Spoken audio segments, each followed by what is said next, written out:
Hai guys, selamat datang kembali di Republik Rupiah.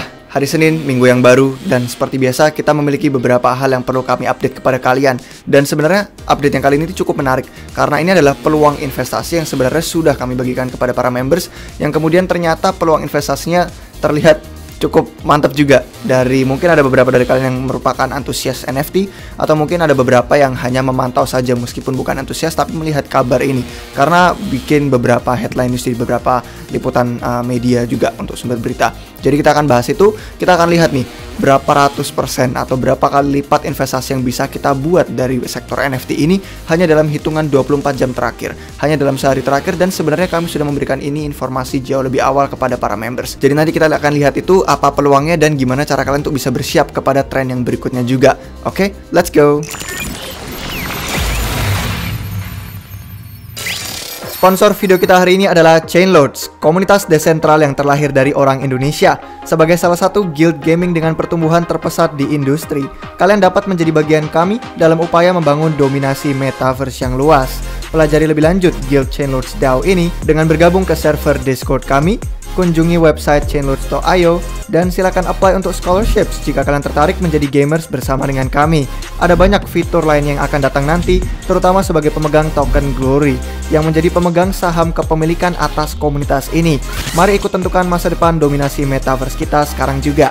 Cek semua link tentang Chainlords di deskripsi di bawah video ini untuk tahu lebih lanjut. Baik guys, kita langsung masuk aja ke sini. Kita bisa lihat di OpenSea ya. Di OpenSea ini kita bisa lihat langsung di halaman yang paling pertama kan.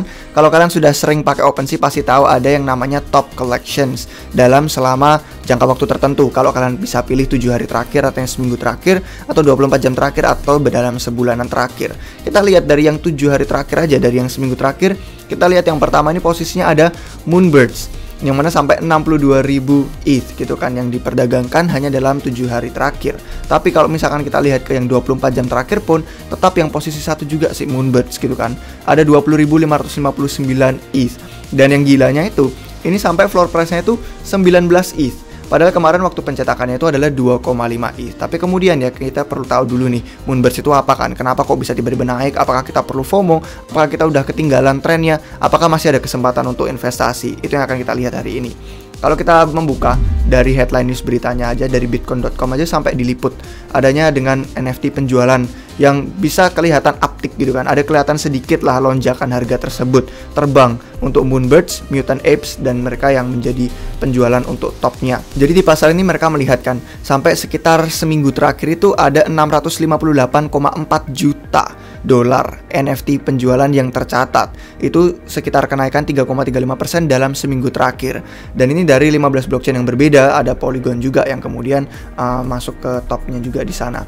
Tapi sebenarnya yang perlu kita perhatikan di sini adalah volumenya.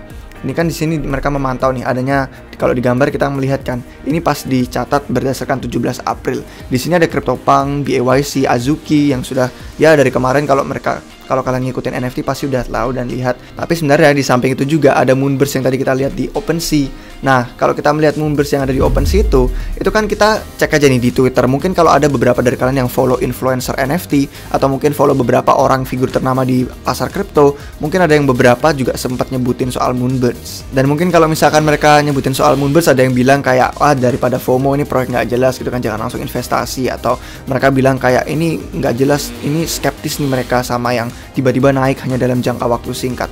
Ya sama seperti yang selalu kami bagikan di Republik Rupiah, kalau terlalu bagus untuk jadi kenyataan dalam artian ini merupakan proyek yang tiba-tiba muncul, tiba-tiba naik tinggi harganya, nilainya hanya dalam jangka waktu singkat, kalian perlu berhati-hati dan waspada.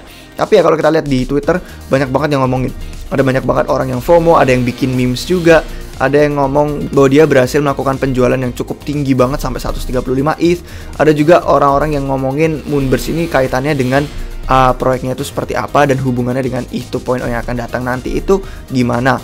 Nah, bahkan ada si Beeple sendiri ya, yang kalian semua kalau udah para ngikutin NFT atau pasar kripto atau bahkan seniman artis tradisional pun udah pernah denger lah dengan yang namanya Beeple.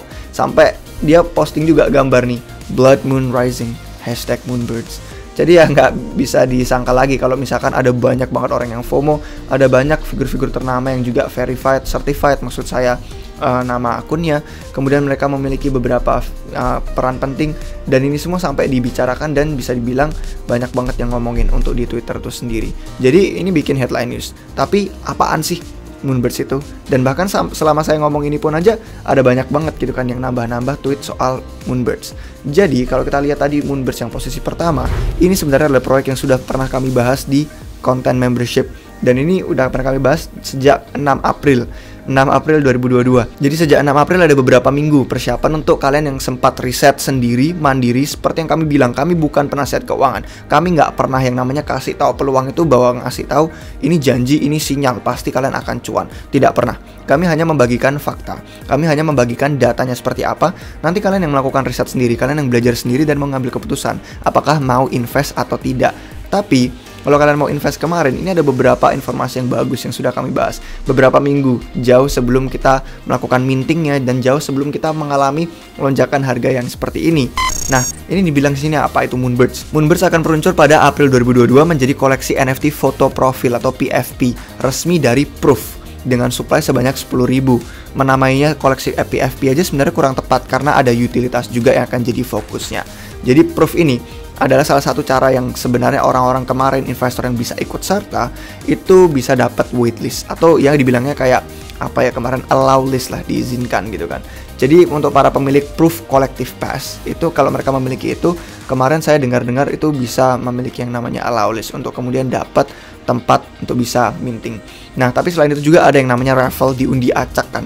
Diundi acak untuk bisa dapat kesempatan untuk minting juga. Kemudian ada juga giveaway dan ada beberapa cara lain yang sebenarnya saya sendiri pun tidak mengikuti secara khusus. Tapi ada beberapa tim di anggota RR kami yang sebenarnya juga sangat antusias dengan NFT, dan khususnya seperti Musayan yang bikin artikel ini juga. Dia adalah orang yang juga cukup fokus lah dengan alam NFT itu sendiri. Jadi di sini dibilangkan Proof itu memiliki kelebihan tambahan yang dimulai dengan utilitas. Artinya tidak berada di bawah tekanan untuk menyediakan semacam peta jalan masa depan. Jadi kayak roadmap gitu kan. Kolektor yang udah berpengalaman di alam NFT itu mungkin akan mengelompokkan Moonbirds mirip dengan yang namanya Cool Pets. Kalau kalian tahu dengan Cool Pets, pasti kalian tahu yang maksud di sini itu apa. Terus ini ya tampak NFT-nya seperti apa. Sama seperti yang tadi kalau kita buka di OpenSea itu kelihatan juga gambarnya seperti apa kalau kita masuk ke bagian Moonbirds-nya langsung. Nah, kalau kita masuk ke Moonbirds-nya langsung tuh sampai floor price aja 19. Jadi kalau kalian bayangin ya, cetak 2,5, terus sekarang udah 19, dan bahkan baru aja kalian lihat di layar ya berubah 19,47. Udah hampir setengahnya lagi untuk menuju ke 20, dan volume tradingnya itu tinggi banget, 62.000 ETH. Jadi ya sebenarnya karena orang-orang pada FOMO, terus kita melihat perdagangan yang gila seperti ini, dan ya seperti inilah seninya, artnya yang bisa kita lihat sebagai profile picture gitu kan dari proyek yang tadi. Meskipun ada utilitas juga. Jadi kayak yang kita bilang kan, bukan cuman hanya PFP aja. Tapi ya itu bayangin aja kalau kalian bisa untung dengan beberapa persen itu hanya karena kalian memiliki informasinya awal, beberapa minggu jauh sebelum mintingnya terjadi. Bahkan untuk para member kami sediakan beberapa informasi dasar, yang mana ada latar belakang proyeknya seperti apa, kemudian tim-tim di balik Moonbirds itu siapa aja, didirikan oleh Kevin Rose, Ryan Carson, Justin Mazel, dan mereka tuh latar belakangnya apa dan kredibilitasnya apa, semua sudah kami bagikan di sini. Dan ada beberapa hal lain yang tentu saja tidak kami bisa masukkan semua, tapi ini adalah beberapa garis besar yang bisa kalian miliki sebagai seorang member. Kalian setiap kali kami meriset, kami dapat peluang tertentu, kami dapat informasi tertentu, langsung kami post di sini. Jadi kalau kalian mau jadi member tuh kalian bisa dapat informasi lebih awal, jauh lebih awal sebelum kami masukkan informasinya ke YouTube. Jadi kalau kalian gabung sebagai members dan kalian tertarik, kalian bisa cek link di deskripsi di bawah video kami ini. Nanti kalian akan langsung diarahkan masuk ke republikrupiah.com. Kemudian di bagian sana ada bagian membership, fitur-fitur dan manfaatnya apa aja, biaya pendaftarannya berapa, dan gimana kalian bisa langsung untuk login dan masuk untuk mengakses informasi kami. Dan di sini kami bilang pendapatnya itu untuk sebuah grup yang terdiri dari hampir 1.000 orang, sangat mengejutkan untuk melihat yang mereka pegang secara kolektif. Menurut situs web Proof-nya sendiri, basis pemegang dari Proof kolektif itu memiliki 223.804 NFT.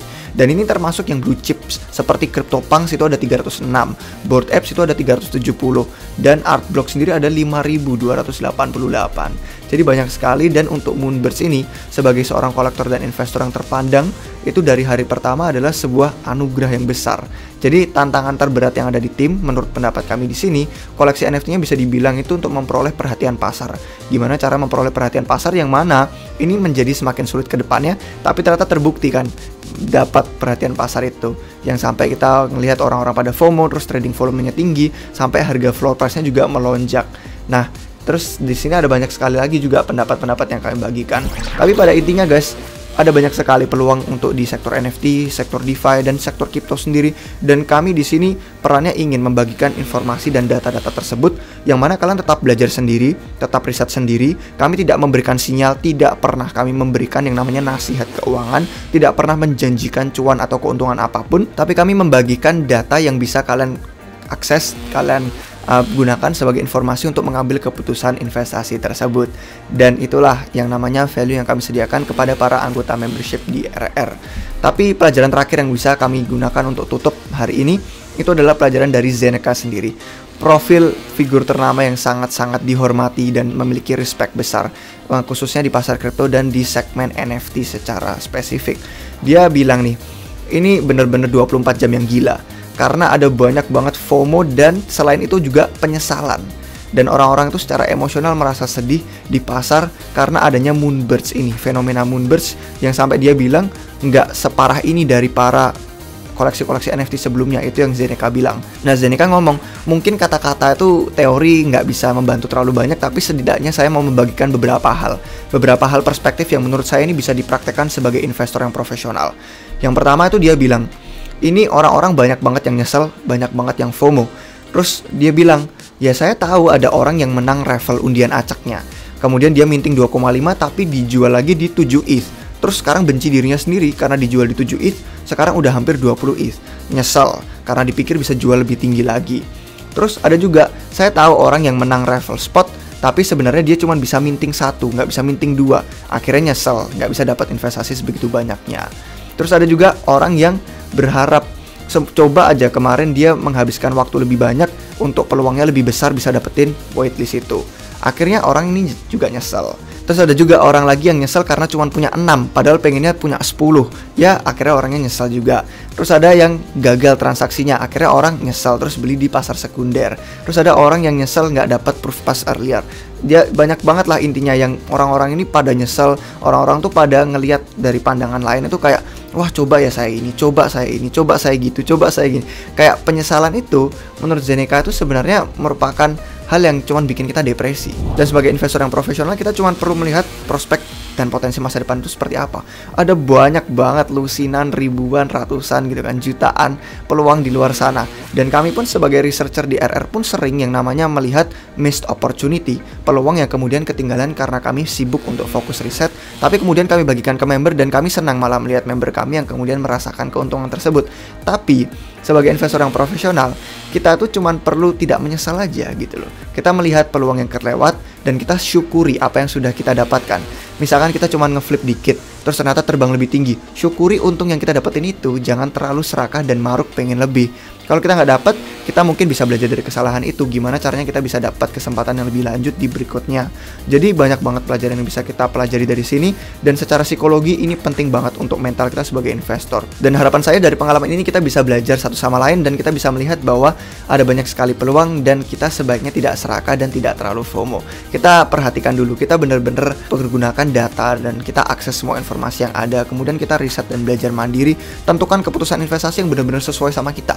Bahkan dengan keputusan investasi yang keuangannya mungkin kurang cocok, itu jangan terlalu memaksakan diri juga sampai kita menggunakan uang yang bukan uang dingin, uang untuk malam ini makan atau untuk minggu depan kita bayar kos, atau bahkan sampai kita ngambil pinjol. Sebagai investor kita harus berhati-hati, harus waspada, dan semoga informasi dari kami ini bisa membantu menenangkan kalian. Dan sebagai orang yang melihat pasar mungkin cukup volatil, semoga kalian bisa tetap memiliki ketenangan pikiran dan mengambil keputusan dari otak yang dingin juga. Kiranya segitu guys yang bisa kami bagikan untuk hari ini. Sekian dari Moonbirds dan beberapa hal tentang psikologi di pasar sebagai investor. Semoga bermanfaat, dan kalau kalian suka jangan lupa like. Kalau kalian tidak mau ketinggalan video terbaru apapun dari kami, jangan lupa subscribe ke channel YouTube Republik Rupiah. Dan kalau mau informasi yang jauh lebih banyak untuk akses peluang awal seperti ini, kalian bisa gabung menjadi anggota dari membership kami di republikrupiah.com. Linknya ada di deskripsi di bawah video ini. Terima kasih guys untuk yang sudah nonton sampai akhir. Sampai jumpa kalian semua lagi di video yang berikutnya. Cheers.